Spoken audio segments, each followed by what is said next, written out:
Good afternoon. On today's news broadcast, a local book sale, more Olympics, and Chinese New Year.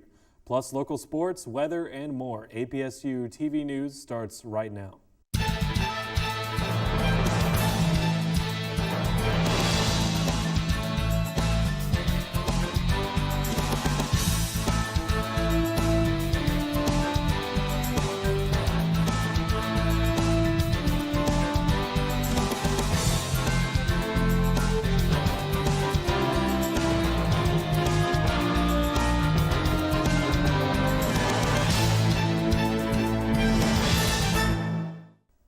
Good afternoon and thanks for joining us. I'm Brandon Crosslin. And I'm Rachel LeJeune. Peay State University Theater and Dance is putting on William Shakespeare's Taming of the Shrew, directed by Talon Beeson. They are collaborating with the Art and Design Department. The show will be at the Traherne Theater on February 22nd and will run through 25th. Show times are at 7:30 p.m. on Thursday, Friday, and Saturday. Also, 2 o'clock p.m. on Saturday and Sunday. Seniors, military, and students, admission is $5 and general admission is $10. For more information, call the box office at 931-221-7379. Well, Valentine's Day was this past week, and for one Austin Peay organization, nothing said love more than a good book. Members of Sigma Tau Delta held a book sale at the UC this week in celebration of Valentine's Day and to share their love of books. Graduate assistant Hannah Boyd says there were a number of great deals for $1. We just have a ton of different selections. We've had classics, popular fiction, young adult. We've had some travel section, comic books, a lot of nonfiction as well. So it's really just a variety and on what we could get donated to us for the sale. Proceeds from the sale will help pay for members of the English Honor Society attend a national convention later this year in Cincinnati. A former pilot is found guilty to a conspiracy case. CNN's Bridget Borlow has this. A trial that stretched more than 3 months has finally come to an end. After nearly 30 hours of deliberations, the jury in the Pilot Flying J fraud case reached unanimous verdicts on all counts, finding former Pilot Flying J President Mark Hazelwood and former account representative Heather Jones guilty of conspiracy to commit mail and wire fraud. Jurors also convicting Hazelwood of witness tampering and one other count of wire fraud. Continue to believe he's not guilty, and we respectfully disagree with the jury, but we honor it. I never complain about what a jury does. So now we appeal, and we look forward to moving on there. While it wasn't the outcome Hazelwood and Jones were hoping for former Inside Sales Representative Karen Mann, things are looking bright. I'm a little speechless, but I do give God all the glory because it was a journey that He guided us through. Jurors acquitting Mann of conspiracy, the only count she faced. We're grateful for the hard work of the jury, but we're confident of this outcome. Former Vice President of Pilots National Account Scott Wumbold also getting a not guilty verdict for conspiracy. Jurors acquitting him on 6 out of the 7 counts against him, an outcome his attorneys can celebrate. We're obviously very pleased that 6 out of 7 counts, Mr. Wumbold, who has maintained his innocence throughout this, he was vindicated on that. He was found not guilty. We're disappointed, certainly in count number 2. And look, we're going to explore and see if we have any appeal issues there. And though the verdicts were mixed for the quartet standing trial, it marks a new beginning for Karen Mann, who walks out of court a free woman. So today is a good day. In a lot of ways, yes, it is. It's a good day and a sad day. New research shows many countries worldwide aren't keeping the greenhouse gas goals set in the Paris climate deal. And according to a report in the journal Science Advances, this means we are likely to see more extreme weather events like drought, flooding, and extreme heat. Researchers say North America, Europe, and East Asia could be affected the most if countries do not accelerate their efforts to reduce greenhouse gas emissions. Now, President Trump has vowed to have the U.S. leave the Paris Agreement once the country is able to do so. For more on the weather, let's head over to Rachel LeJeune. Good afternoon. Let's take a look at our current national temperatures. So up in Seattle, we have 44 degrees. Down in Los Angeles, it's a pretty low, 73. In Denver, it's pretty low too. It's at 39. Down in Dallas, we have 59 degrees. Over in Chicago, it's a little chilly with 32. Down in Atlanta, 74. And up in New York, we have 57. Let's take a look at today's highs in Tennessee. So up in Knoxville and down in Chattanooga, we have a high 60s. Over in Clarksville and Nashville, we have the same of 46. And down in Memphis, we have a 47. Let's take a look at Tennessee's today's lows. So Memphis, we have 40 degrees. Clarksville, we have high 30s. Down in Chattanooga, we have 43. And up in Knoxville, we have 40. So our current temperature right now, it's raining with 45 degrees and northwest winds at 10 miles per hour. And tonight's temperature is going to be 37 degrees, still rainy, northeast winds at 9 miles per hour, and a precipitation at 60%. So I'd have an umbrella if you go out tonight. Let's take a look at our 5-day forecast. Friday, today, and tomorrow, it's going to be rainy with the same temperature of 45 degrees, low 37, low 35. Sunday, we'll get a little bit of sun. It'll be partly cloudy with a high of 63, low 54. Monday and Tuesday, we'll experience those showers with a high of 72, high of 73, and low 65, low 47. And right back, we'll be here with sports. North Korean athletes competing in the Winter Olympics have captured the attention of the athletic and diplomatic worlds. The nation's pairs figure skaters surpassed expectations to finish a respectable 13th. It was the highest finish ever for North Korean skaters after a pair finished 18th back in 1992. The North Koreans are also playing Olympic hockey and racing in cross-country skiing. But the decision to invite North Korea to the Games has also sparked protests. And as CNN's Ivan Watson reports, the Olympic diplomacy is not sitting well with North Korean defectors. Hard at work in the kitchen. This dish from North Korea served up with a smile on the sidelines of the Winter Olympics here in South Korea. Do you want to go see any of the Olympic sports? No? This ambivalence due to the last-minute decision to invite North Korea to the Olympics. I was dragged around, beaten, and treated like a slave in North Korea. All three of these women are defectors who fled North Korea more than a decade ago. Restaurant owner Lee Sun-bok has mixed emotions about her homeland. She says she was almost moved to tears watching the opening ceremony when North and South Korean athletes marched out under the same unification flag. But she insists the North Koreans will never be allowed to visit her food stall, even though it's just walking distance from the Olympic Plaza. They have no freedom of movement because they're constantly being watched. Her friend Lee Sun-sil warns that the smiles on the faces of North Korean cheerleaders are pure propaganda. All of us defectors know that's a mask that the North Koreans are wearing. They're forced to smile. Lee knows the North Korean system well. She spent 11 years as a nurse in the North Korean military. Today, Lee works to undermine the North Korean regime. Every month, she joins activists loading plastic bottles with rice and USB sticks full of banned TV shows. Care packages sent floating downstream to hungry people in North Korea.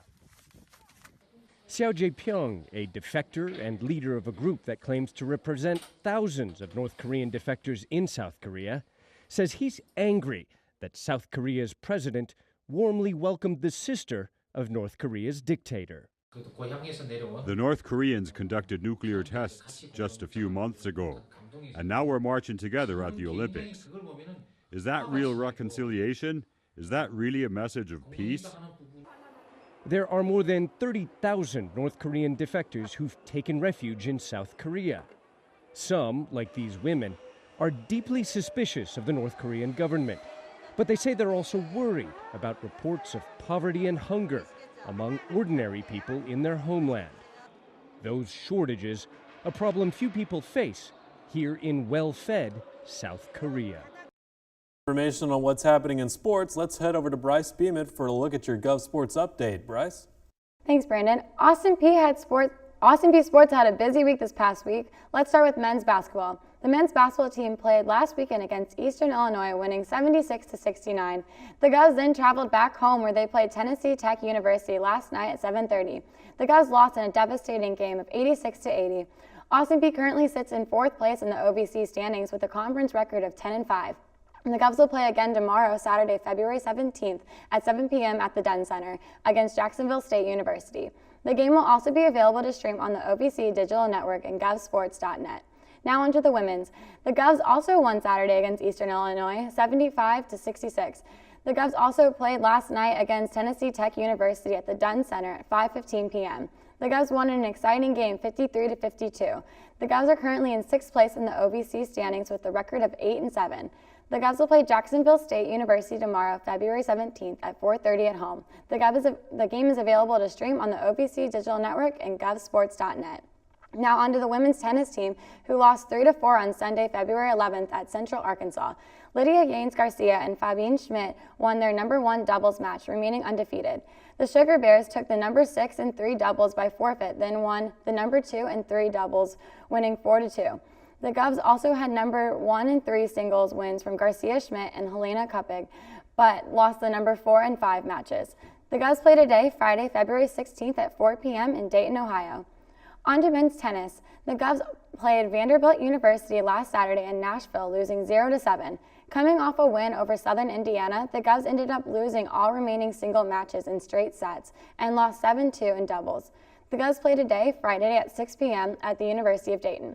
Softball is finally back at the Peay. After cancellations on Friday, the Govs played last weekend on Saturday and Sunday, losing to Georgia Southern University and Radford University. But the Govs actually traveled to Alabama A&M, where they won their first game of the season, winning 5-3. New head coach Rodney DeLong captured his first win at Austin Peay. The second game of the doubleheader was suspended after 4 innings and will resume pickup on April 25th at home.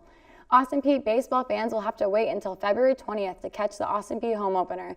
The Govs' original opening weekend got moved to St. Louis, Missouri this weekend, where they will play South Dakota State University. The games will be available to stream on GovSportsNet. I'm sure most people have been watching, but the Olympics are currently underway.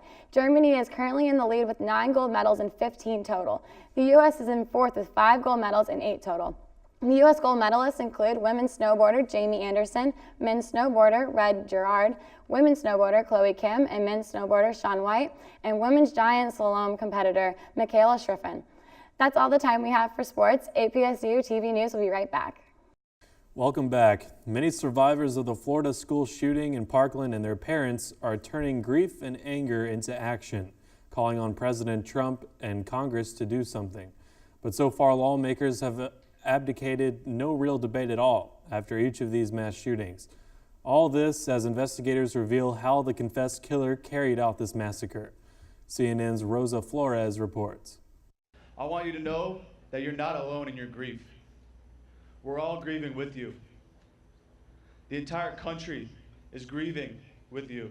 A sea of candlelight flooding an outdoor park as thousands gather to remember the 17 lives lost in Wednesday's massacre. I sent her to school yesterday. She was supposed to be safe. My job is to protect my children. Don't tell me there's no such thing as gun violence. It happened in Parkland. Parents holding their children close as students and friends reunited. But in the wake of the tragedy, many are turning their grief into calls to action. This shouldn't be a fight between two different parties. This should be a coming together where we all realize that something is wrong. This happens over and over again, and people are dying, and it seems like it doesn't matter, because what are thoughts and prayers going to do when people are already dead?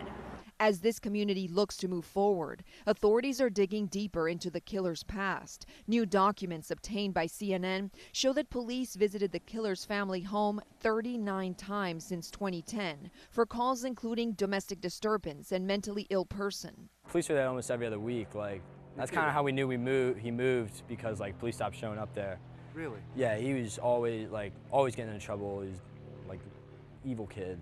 Investigators are piecing together a disturbing portrait of the killer's fascination with guns. A former neighbor took this video shot a few months ago, showing the killer in his backyard brandishing a gun. Authorities also discovering these disturbing images on a second Instagram account, showing the killer wearing a mask and a Make America Great Again hat. In one picture, an arsenal of firearms are displayed on his bed, another taken through the scope of a gun. The killer also espoused extremist views and violent desires online, writing on a video from Antifa, the controversial protest group, quote, "F Antifa, I'm going to kill them in the future."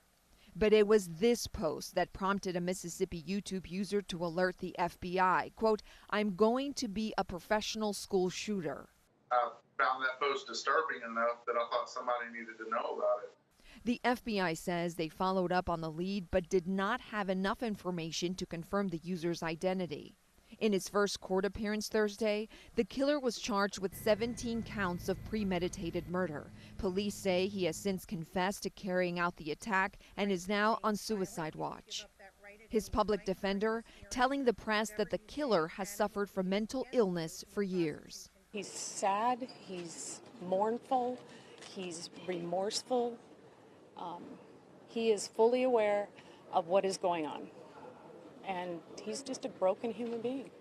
We had the opportunity to ask students around APSU what they had to say in response to the shooting. You know, things like that happen all the time, not that it's okay, but it's overwhelming. You know, you don't always want to be looking at everything negative in the world, so I sometimes try to just monitor it, not look at it so much. It gets to me, so. There's been like a lot of school shootings, and there hasn't really been anything to like stop it, like that I've heard of. I haven't heard anything, but I think something could be done. I don't know what could. Yeah, because people can't say that's for hunting if they have guns like that. I mean, in AR-15 you don't go out hunting with or anything. That's just for fun and play around with. I don't feel safe at all. Because like anyone can walk on campus and like there's like crazy people all around Clarksville, so it needs to be gated up. A little bit more gun control, because now it seems like it's very easy for people to just have guns, especially kids. So I feel like, yeah, there needs to be awareness brought to that. You can do about it. You can say there's gun, like limit like a law on guns, but there will always be guns. People, good guys will have them, bad guys will have them. It just is, they're always going to be there. The whole mental thing is ridiculous, because when I got back from military, from my deployment, all you do is answer certain questions the right way and then you're good to go. So all you got to do is think and go, do I want this to happen or do I want this to happen? Pick the response, and then you just repeat everything that you just thought. And then you get away with it, or you get out of things. And I just feel like our government needs to do something about it, because until they do something about it, we're going to be hearing more about this in the news frequently, in my opinion. Hundreds of millions of people have started traveling home for the Chinese New Year during the world's largest annual migration. CNN follows some migrant workers from the outskirts of Guangzhou on their way back from their home communities. Like countless others, they work far from home, and this trip is the only time of year many can see their family. When we turned up, LeJeune was helping to sell a family pig for about $500. A lot of money for a typical family in rural China, and it comes at a good time. Gifts for Chinese New Year can get expensive. To set the scene, we are in an extremely poor village in southern China. Most of the year, this place is quiet, but around now, it starts to fill back up. People come home to see family, welcomed with open arms, as we were at Mai's house. Over some food and lots of non-negotiable homemade rice liquor, he explains the holiday. We Chinese have a tradition of family reunion in our hometown. We all return home. You don't really have a choice. So his entire family will soon arrive for a week's worth of eating and drinking and reminiscing. He's got 12 siblings and the extended family that comes with that, but none can afford to live in the place they grew up. The house is big enough to accommodate the entire family, but the problem is if you live here, you can't make any money, so most of the family leaves for the bigger cities to try and find work, and they usually do. The one time of year they come back to visit is right now, during Chinese New Year, and that's why it's so important.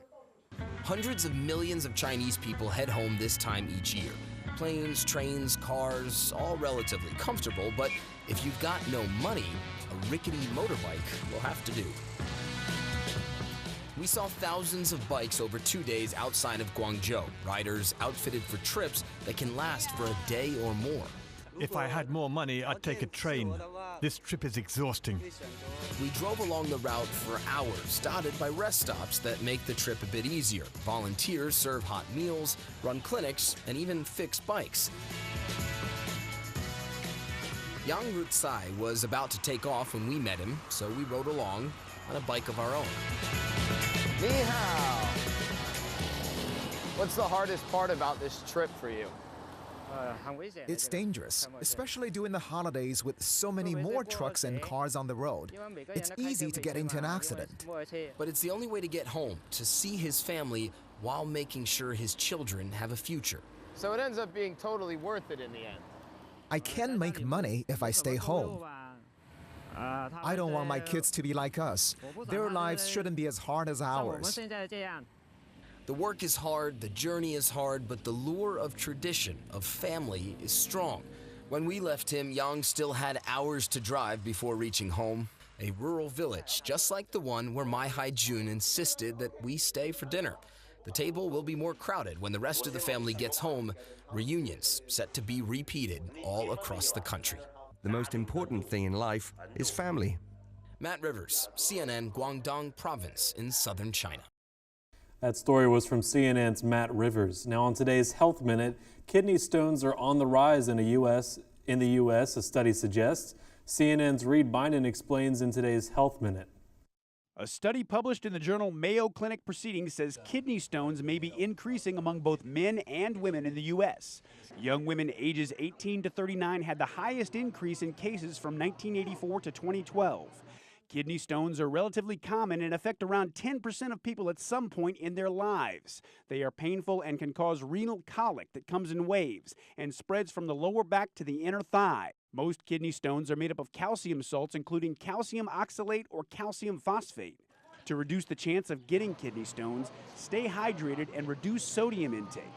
Heavy exercise and activity that causes heavy sweating can lead to kidney stones. It's also important to get the calcium you need.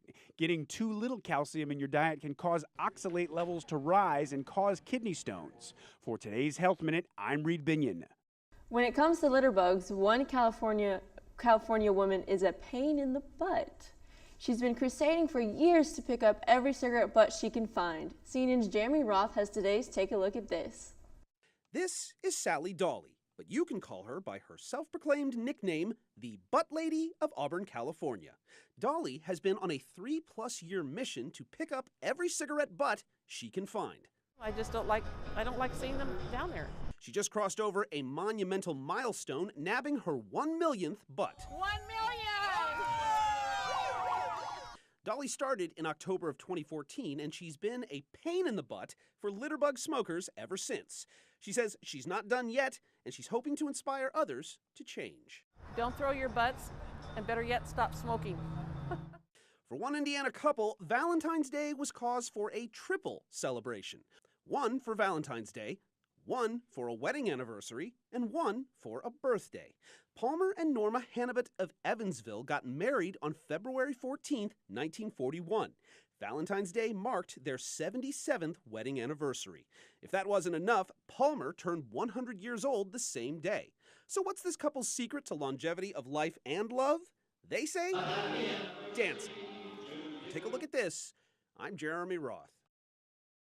Had a nice Valentine's Day with your special someone, whether you celebrated then or later. Some things coming up this weekend. On Saturday, we got a doubleheader against Jacksonville State, women's and men's basketball. Care to talk about that? I know Jacksonville State's, their football team is pretty good, right? Yes. So is their basketball team good too, or do you think we have a chance at winning? I think we definitely have a chance, especially at home. Our teams play very well at home, especially when a big crowd is here. I think that they really build on that morale. Very nice home crowd. Also Sunday, history will be made in the 60th running of the Daytona 500 in Daytona Beach, Florida. The rookie Darrell Wallace Jr. is the first African American to have a full ride in the Cup Series since the early 70s. That's really neat. Yeah, he's going to be really making a name for that entire community. So really pulling for Bubba Wallace and hoping he can pull a win out on Sunday. Definitely making history, yeah. Yeah. That's going to wrap it up for today. Be sure to join us in the interaction by liking us on Facebook at facebook.com/APSU-TV News and on Instagram at APSU-TV. Thanks for watching another edition of Your Gov's News Weekend Update. And as always, let's go Peay.